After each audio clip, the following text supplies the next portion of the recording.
السلام عليكم. بهذا الفيديو رح نتعلم نرسم وجوه بتفاعلات معبرة وبنفس الوقت نحافظ على شكل الشخصية، يعني إنه كل ما نرسمها تضل شكلها كأنها نفس الشخص. كيف نعمل هيك؟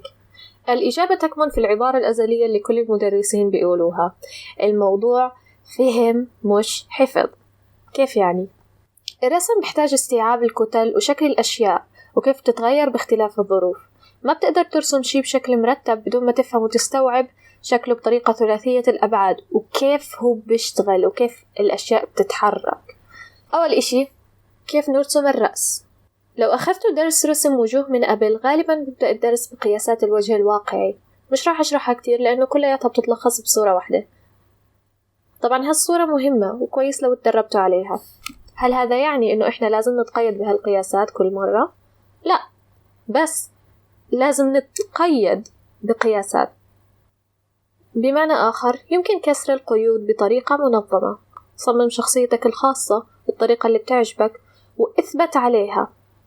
في سبيل هذا الفيديو رح نصمم الشخصية الآتية.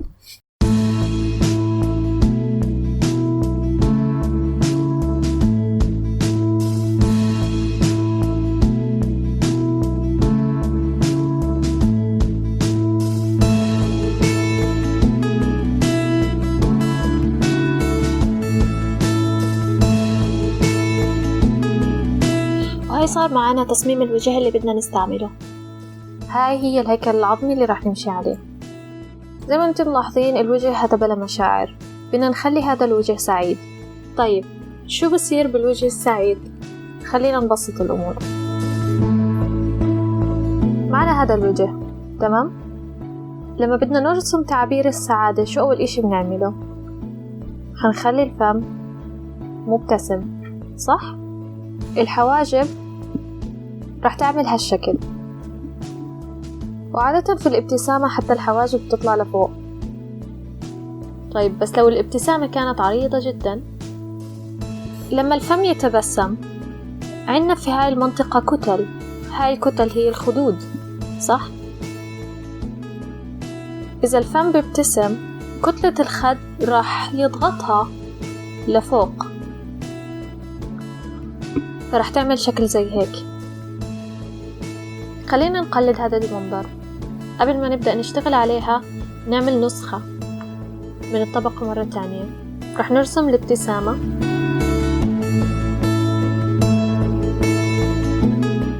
خفيفة وبسيطة. طيب رح ننسخ هاي الطبقة ونخليها مبتسمة ابتسامة عريضة أعرض من هيك. لما الفم يدفع الخد بهاي الطريقة رح ينطوي الفم تحت الخد، وفوق هيك العيون كمان رح تبتسم، فالخط أو الجفن السفلي للعيون رح يتقوس لفوق، وهيك صارت ابتسامتها عريضة. كمان حركة أنا بحب أضيفها لما أرسم ابتسامات هي زي تجاعيد صغيرة تحت العين. هلأ لأنه إحنا بنرسم بالخطوط، أنا برسمها بعبر عنها بخطوط، بس لما أرسم بالألوان رح أعبر عنها بظل. وهذا الخط كمان بيساعد إنه يبين لنا إنه فعلا كتلة الخد عم تنطوي وتعمل لنا ظلال أو طيات. ما تخافوا إنكم تحطوا التجاعيد حتى ولو على الوجوه الصغيرة بالعمر، لأنه حتى الأطفال ممكن يطلع عندهم تجاعيد بالوجه أو طيات بالوجه حسب حركة وجوههم. كمان يعني عشان نحسس الوجه إنه هو فعلا يعني إشي طري، صح؟ مش بلاستيك. المهم، لو كانت شخصيتنا أم خدود كبيرة، أحيانا اللي ممكن يصير إنه لما الخد يعني كان مفروض هيك صار شكله تقريبا هيك، ممكن يتأثر على الجوانب، صح؟ فممكن جوانب الوجه بتصير مدورة أكثر. طبعا هاي مش شرط في الشخصية هاي، لأن الشخصية الهاي يعني خدودها عادية الصراحة. لكن لو عندك شخصية أم خدود كبيرة، خصوصا مثلا البيبي أو الأطفال، رح نشوف هذا الشكل بيحصل. لكن إحنا حنتخلص منها لأنه هاي مش جزء من تصميم الشخصية. مش كل شخصية ممكن تبتسم أو تغير تعبير وجهها بنفس الطريقة.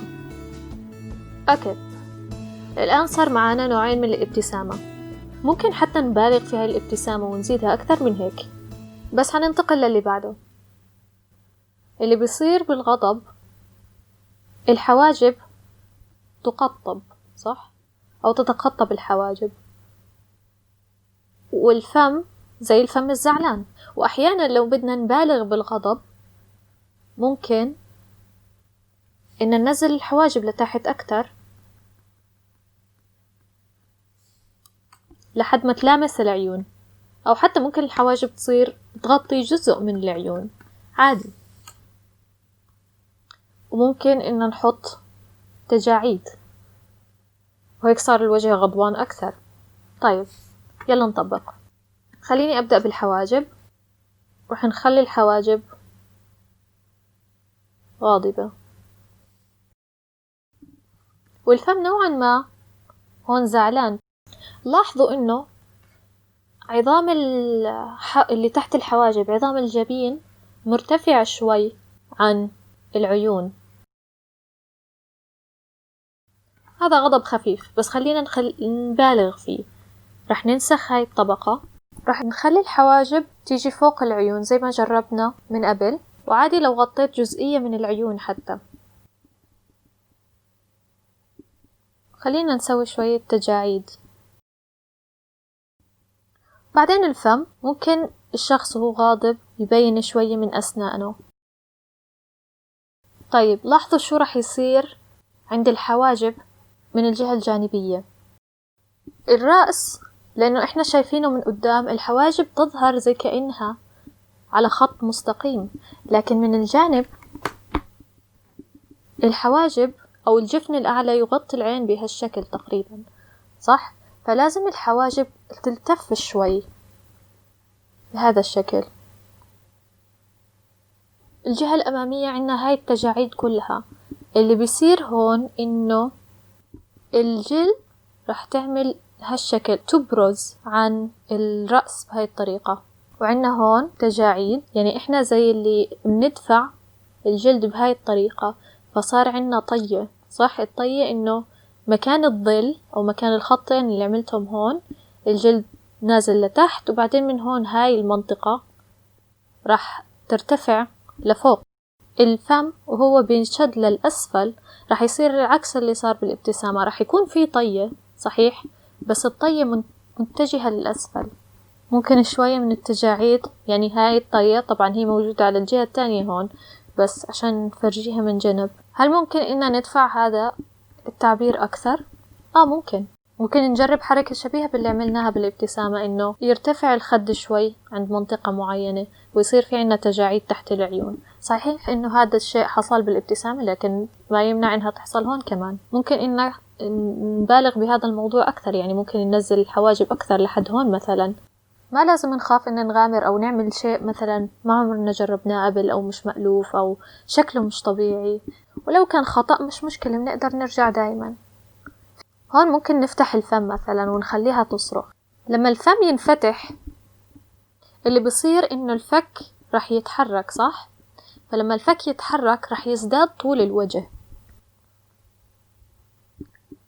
طيب لما يزداد طول الوجه أو لما الفك يتحرك رح يشد على الخدود، فرح يصير عكس الابتسامة. لما وسعنا الخدود هون رح تتشد الخدود فرح تصير أضيق، ولما فتحنا الفم رح نسوي تجاعيد.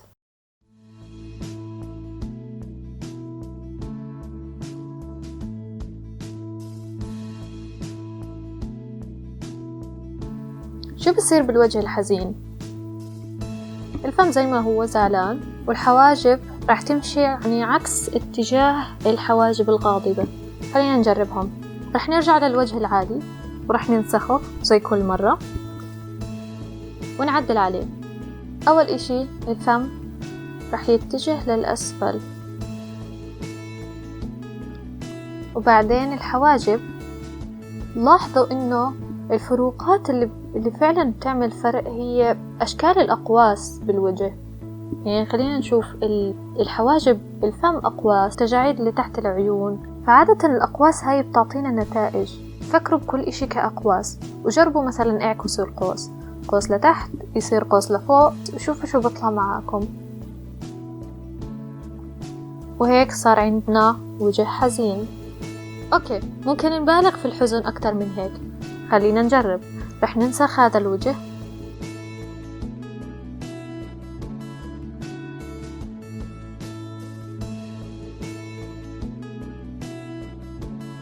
عندنا شوية دموع داخل بؤبؤ العين، ممكن تنهمر.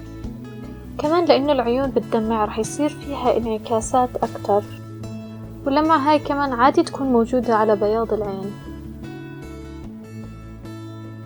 يعني الواحد يعدل لحد ما يوصل للنتيجة المرضية.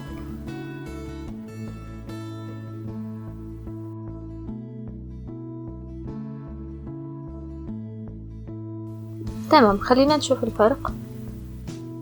هذا حزن طفيف، هذا حزن مبالغ فيه. شو كمان ممكن نعمل بهذا الوجه؟ خلينا نشوف. ممكن نخليه متعجب أو مستغرب، أو ممكن نخليه مستغرب شديد، أو ممكن نخليه واثق من نفسه، أو ممكن نخليه مبتسم ابتسامة شريرة. يعني اللي بحاول أقوله إنه خلال هالشرح يمكن بسطت موضوع المشاعر لوجه سعيد وحزين وغاضب، لكن المشاعر أعقد ومزيج من كل هاي الأشياء.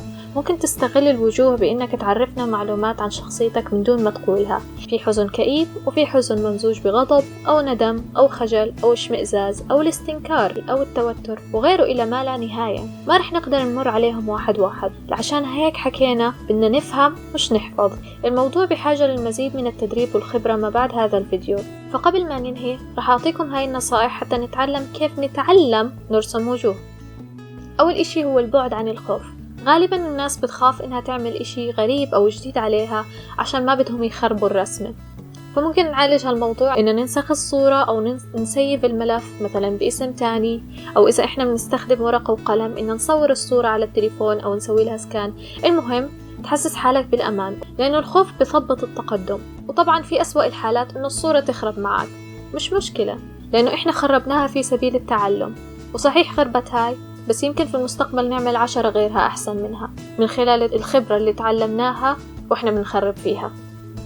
اتعلموا ارسموا وجوه من كل الزوايا. في هذا الفيديو إحنا بس في سبيل الاختصار جربنا زاويتين، من الأمام ومن الجانب، بس الزوايا تقريبا لا نهائية، وعشان هيك لازم نتعلم كيف نفهم الوجه بطريقة ثلاثية الأبعاد ونعرف نرسمه من أي زاوية ممكنة. كمان الوجوه بتمشي مع لغة الجسد. إحنا في هذا الفيديو ركزنا على الوجه لحاله بس، لكن الشخص لما ينفعل الجسم كلياته بتحرك معه. ممكن نلاقي صور تساعدنا. دوروا على صور أو سكرين شوتس من مسلسلات وأفلام ونحاول نفهمها ونتعلم كيف نحاكيها. لاحظ الناس الحقيقيين وهم بيتحركوا وبتفاعلوا وشوف شو بتغير فيهم. بس أهم نقطة هي الممارسة، لأنه بدون أي ممارسة ما رح يصير في أي تقدم. والممارسة مش بس أي كلام وخلاص إن نرسم رسمة باليوم وخلصنا، لكن لازم تكون الممارسة ذكية. يعني إحنا نفكر ونشغل مخنا وإحنا بنرسم كيف نوصل للفكرة اللي براسنا. أتمنى تكونوا استفدتوا واستمتعتوا بهذا الفيديو. أوكي، مش ممتع بس المهم يكون استفدتوا. بصراحة الفيديو هذا طول معي أكثر مما توقعت. لا تبخلوا علينا بلايك وسبسكرايب وشير. بصر كمان اليوتيوبيين هدول شو بيقولوا، واللي هو هاي الأشياء هي هاي كلها.